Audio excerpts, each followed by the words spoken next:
ကိုယ့်ရဲ့ Gmail address ကို device အသစ်မှာ login ဝင်လို့မရတာမျိုးတွေ login ဝင်တဲ့အခါမှာ SMS တောင်းလို့ OTP ကိုမကြလာတာမျိုးတွေဖြစ်နေတယ်ဆိုလို့ရှိရင်ဒီ Google Authenticator app လေးနဲ့ဖြည့်ရှင်းလို့ရတယ် Google Authenticator ကို Android မှာဆိုလို့ရှိရင် Google Play Store Apple မှာဆိုလို့ရှိရင် App Store ကနေတစ်ဆင့် download ရယူနိုင်တယ်ဒီတော့ Google Authenticator ကိုဘယ်လိုသုံးအောင်ပါလဲ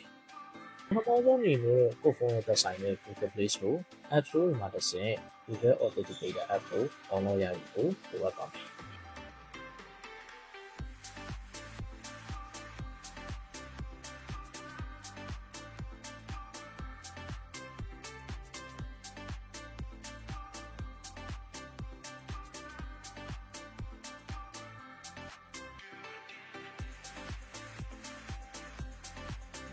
အဲဒီနောက် Google Authenticator app ကိုဝင်ပထမဆုံး page မှာမြင်ရတဲ့ gesture လေးကိုနှိပ်ပြီးပို့ပါမယ် gesture ကိုနှိပ်ပြီးတဲ့အခါကျရင်တော့ကိုသုံးခုခြင်းနဲ့ Gmail address ကိုရွေးပြီးတော့ကျွန်တော်တို့က continue access နဲ့ဆက်သွားဖို့လိုပါမယ် account link ဖြစ်သွားပြီဆိုလို့ရှိရင်တော့ two factor code ခံဖို့အတွက်အဲ့ဒါကိုထပ်ပြီးတော့နှိပ်ပေးရမယ်ပြီးရင်အဲ့ဒီထဲမှာ enter the select key ကိုရွေးဒီနောက်မှာတော့ account name နဲ့ your key ဆိုတဲ့ input လေးတွေထည့်ပေးဖို့လိုမယ် key ထည့်ဖို့အတွက်ကိုတော့ Gmail တဲ့ကိုပြန်ပြီးတော့သွားကိုယ့်ရဲ့ account ရဲ့ manage တဲ့ကိုတစ်ချက်ထပ်ပြီးတော့ဝင်ပေးရမယ်အဲ့ဒီနောက်မှာတော့ security tab ထဲကိုထပ်ပြီးတော့ဝင်အောက်လေးကိုနည်းနည်းဆွဲကြည့်လိုက်မယ်ဆိုလို့ရှိရင်တော့ authenticator ဆိုတဲ့ tab လေးကိုတွေ့မယ်သူ့နှိပ်